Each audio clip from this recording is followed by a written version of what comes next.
Kathleen Kennedy is leaving in August. 69. And I'm here to tell you it's not happening.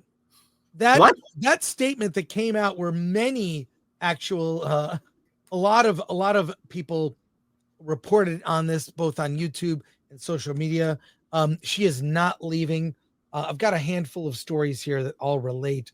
I'm going to bring this story up. She is not leaving. She is staying. And it was updated. Look, here we go. Update. Kathleen Kennedy not stepping down in August. What so site the whole is this? time? Let's give credit to the site. The whole time, yeah, she was. But what it does is it brings up a point, and it brings up something. Let me bring up another story that relates. And you know what this story is from? This is from theforce.net, and this was published in 2017. Let me change the focus here for a minute. This was a story about the women who run the Star Wars universe. This story came out in 2017 when we had only seen, like, I don't know if we had actually seen The Last Jedi yet. So make of that what you will. But I'll just get to the crux of this. Kennedy founded the group, the sort of story group, the group in 2012 when she succeeded George Lucas as president of Lucasfilm, putting Kiri Hart, a former film and TV writer, in charge of the unit. Mrs. Hart's first move was to make the story group entirely female, starting with Rain Roberts and Carrie Beck. Both women had experience in film development, but had also worked in other areas. Now, their experience is not that great when you really look. I looked up Rain Roberts on IMDb, and there's very little before her time at Star Wars. Okay, we'll get back to that story here. Well, let's go to IMDb. If you look some of these people up that were brought in, they were handpicked by Kathleen Kennedy to basically guide the story of Star Wars. So we go down to I'm looking at this is Rain Roberts here, development production executive. Okay, so here we go, and we go down to she worked on Rogue One, all the Star Wars movies. Her previous experience was as an assistant on Life as We Know It in 2010, and an assistant at in The Haunting of in Connecticut 2 Ghosts of Georgia. Then she worked on The Force Awakens. That is the extent of her experience. Okay? That's it. Let's get back to the story. Did you okay. What? So, are you talking about Carrie as well? Yes, I'm going to get to that. Okay. But what I'm saying is, any comment on this, Alan? The women who run Star Wars? Because when you go through this story is from 2017. What I'm saying, this is the seeds of why Star Wars as a brand is hobbled, is that it's a very male brand, and you bring in an all-female team to guide the stories. This is why the stories have been so female-centric. The sequel trilogy centered on a female Jedi. Rogue One centered on a female protagonist. All of these, and we can go on and on. But what are you saying that what happened at Disney Animation happened at Lucasfilm? That's what I'm saying.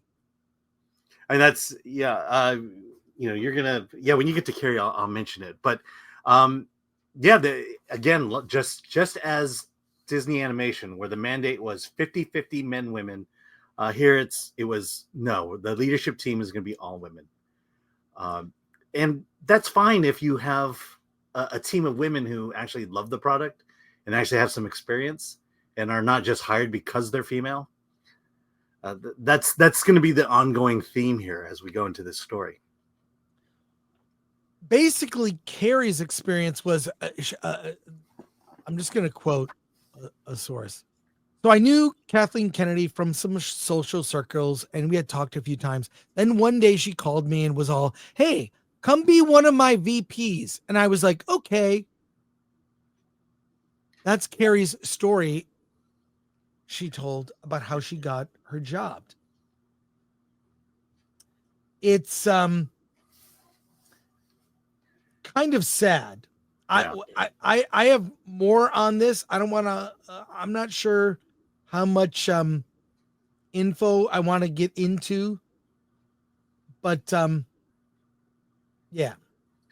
Yeah. I mean, we talked about this, yeah, Star Wars is a boys brand. Then people push back. Well, my mom liked it or I liked it.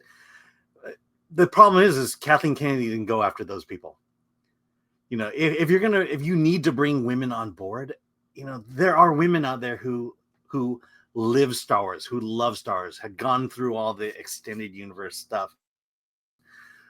Could have hired one of those, but instead it was just, hey, I met you at a networking event. You seemed really nice. Hey, why don't you be a Star Wars VP, a Lucasfilm VP? Now, what that's happened not how you hire people. Well, what happened to Kiri Hart, the woman in that picture from Medium? Kiri Hart is the former vice president of development for Lucasfilm and development head of Lucasfilm Story Group. But there's a lot of controversy that occurred that had her demoted to a consultant. She disappeared from the Lucasfilm site in August 2019, but no one knows why. What could possibly have happened? Hart is a California native and graduate of Stanford. She has worked in the industry for more than 20 years. Before her employment in Lucasfilm, she screenwrote and produced an episode of Crossing Jordan and 1-800-Missing. So there you go. One of the rumors is that Hart and Kathleen Kennedy, an American film producer and president of Lucasfilm, simply disagreed on the storytelling for episode 9, The Rise of Skywalker. So there we are, Alan. Yeah. Well, I get the sense that when you hire for diversity's sake, the diversity is going to throw in your face constantly.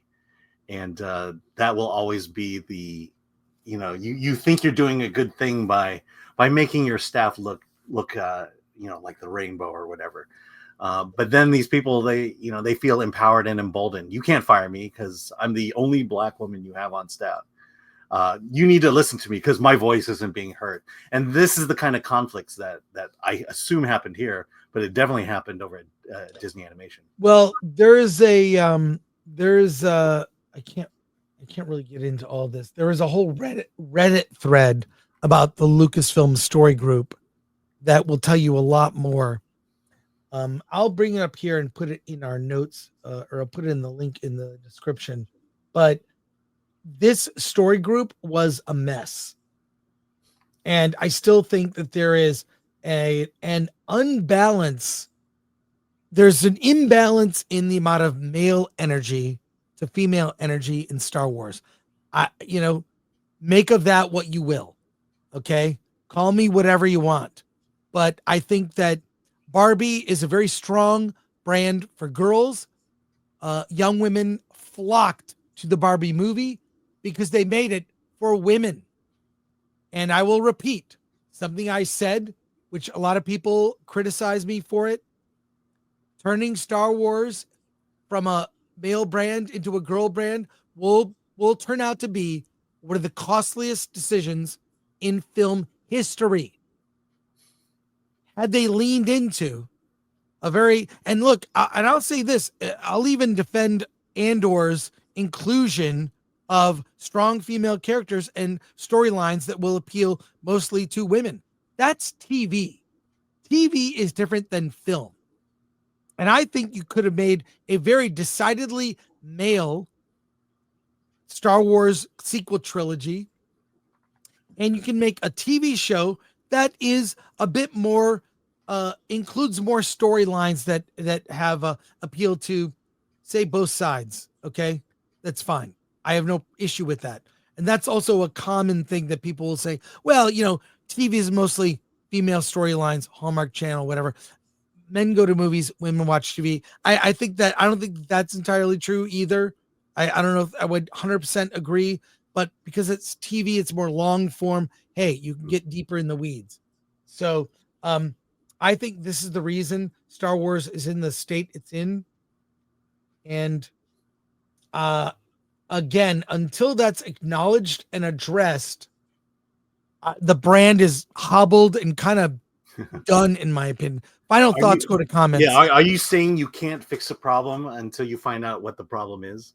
I'm telling you what the problem is, and you can easily fix it. You know, Paul Chato, our friend of the channel, a recurring Versus guest, said Star Wars is also about gear porn. And I will give Andor season 2 credit. There is gear porn in this. There's a whole TIE fighter. There are gadgets. There are great there's tech, new kinds of tech. I really think they